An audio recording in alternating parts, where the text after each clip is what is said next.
As ágoras eram espaços públicos centrais nas cidades-estados, ou polis, da antiguidade clássica da Grécia Antiga, entre os séculos 8 e 9 a.C. Nelas ocorriam diversas atividades sociais, políticas, comerciais, teatrais e religiosas. Estavam presentes em diversas cidades-estados gregas, como Atenas, Esparta, Corinto, entre outras. A palavra ágora vem do verbo grego agorazen, que significa reunir-se em um espaço aberto. Uma ágora desempenhava papel crucial na vida cotidiana dos gregos e era parte do funcionamento da democracia nas polis. Primeiro, porque nessas praças abertas, o comércio era livre, mesmo se duas cidades-estados estivessem em guerra. Segundo, porque ali existia a liberdade de expressão, fazendo com que o mentiroso e o sábio se confrontassem intelectualmente. Ideias, e não coerção, eram o centro nervoso do debate democrático.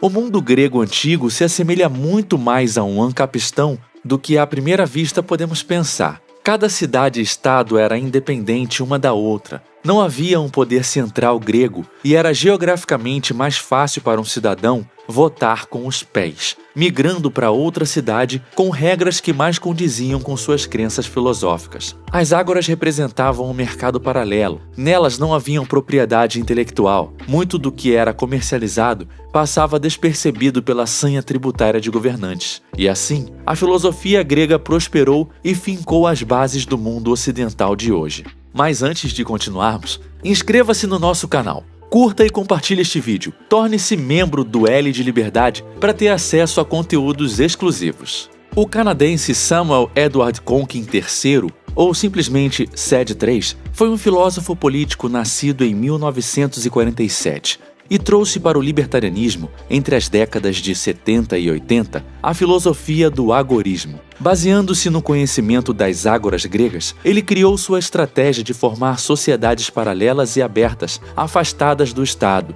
Se muitas sociedades agoristas se fortalecessem, acreditava Conkin, o Estado perderia sua relevância e poder. Em algum momento, os estatistas atacariam as ágoras como animais acuados e desesperados. Só então, nesse caso, as milícias privadas contra-atacariam numa revolução armada. Conkin enfatizava que a contra-economia seria a forma de enfraquecer o poder econômico e político dos estados. Para entender melhor o que é contra-economia, é necessário voltar ao contexto da contracultura dos anos 60 e 70 nos Estados Unidos, época que influenciou profundamente Conkin.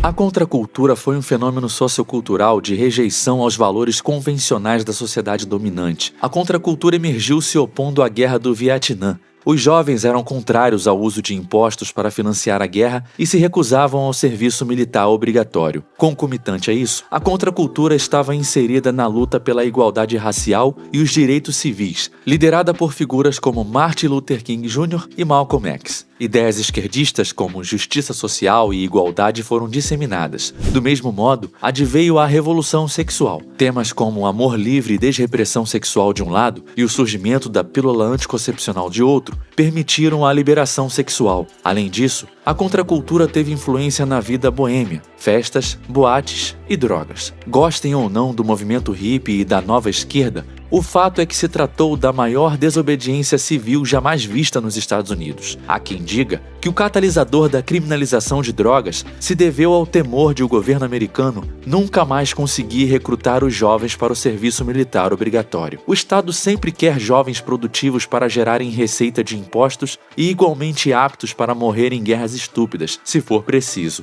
Drogas parecem andar na contramão disso. Conkin viveu sua juventude nessa época e captou o potencial que a contracultura tinha para enfraquecer o Estado. O que mais poderia enfraquecer o Estado, na visão dele? Um estudioso de economia austríaca. Resposta: fazer o mesmo com a economia. Contracultura não é o mesmo que anticultura. Nenhum roqueiro alternativo, rapper, hippie ou guru de meditação eram inimigos da cultura. Eles apenas remaram na maré contrária da cultura tradicional estabelecida. Ou seja, eles criaram uma cultura alternativa. Da mesma maneira, existe uma economia estabelecida. É o sistema financeiro fiduciário. É a economia visível e que nos rodeia. E existe uma economia alternativa, o mercado clandestino. que vive à margem do mercado tradicional. A primeira apresentação da teoria contra-econômica foi feita por Conk em uma palestra de 1974. Segundo seus ensinamentos, a contra-economia é a soma de toda a ação humana não violenta que é proibida pelo Estado.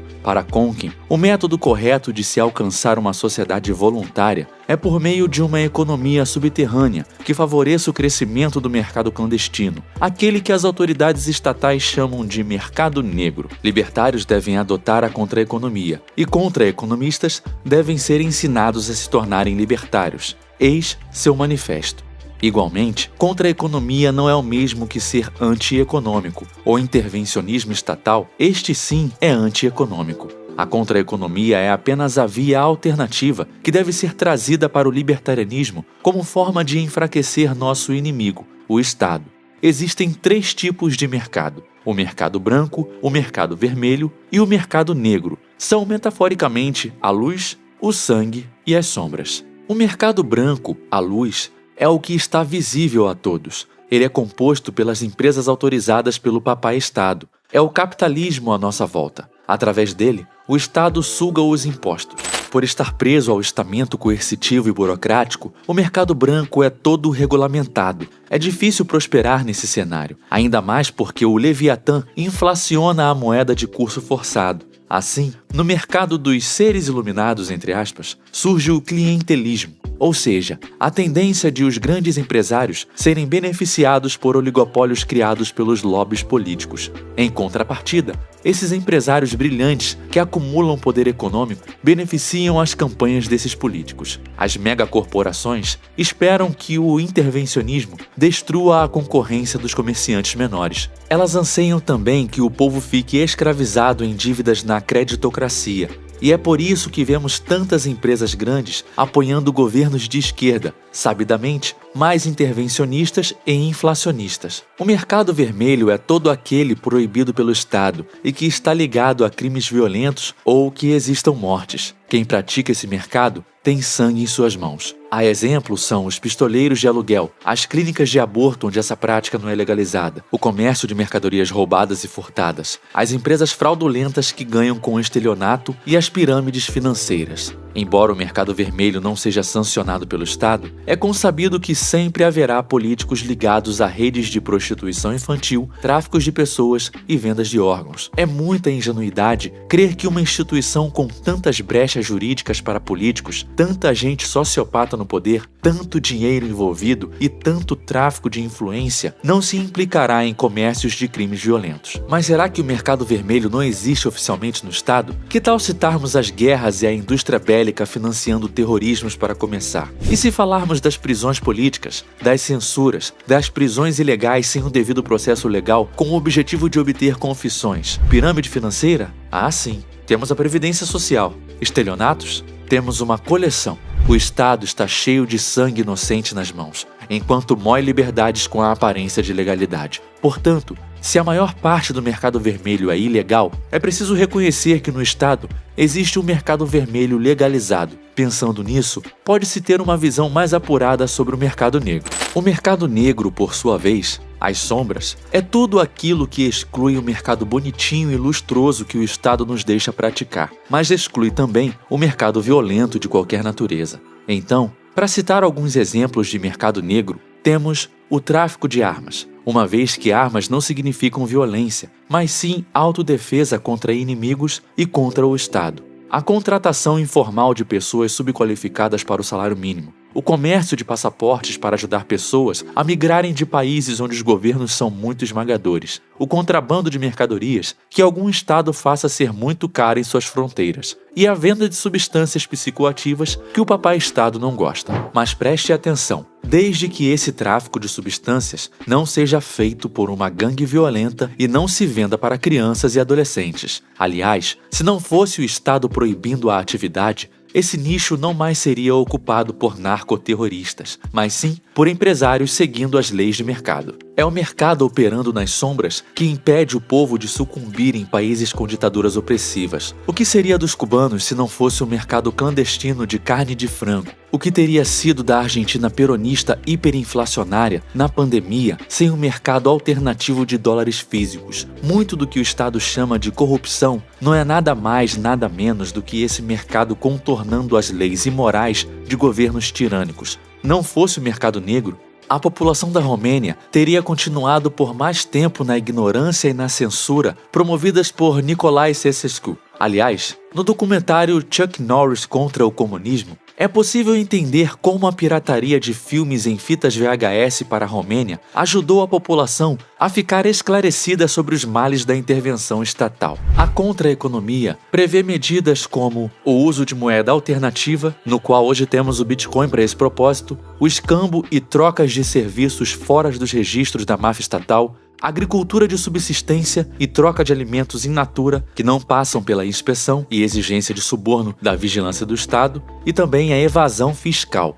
Agora temos um impasse aqui. Parece impossível boicotar o mercado branco. No mercado branco, há principalmente pessoas honestas, provendo serviços e sobrevivendo aos ditames da máfia jurídica. É a padaria onde você compra bolos, o verdurão daquele japonês gente boa, onde você compra abóbora na falta de picanha.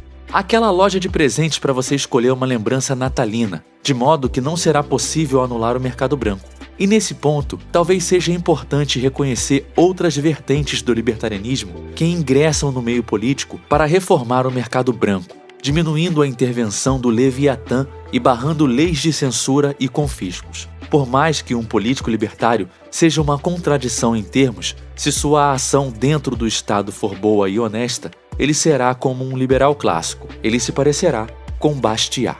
Este vídeo foi o resultado da colaboração entre Rhodes, Leafar e Chacun. Faça o único L que importa, o L de liberdade. Até o próximo vídeo.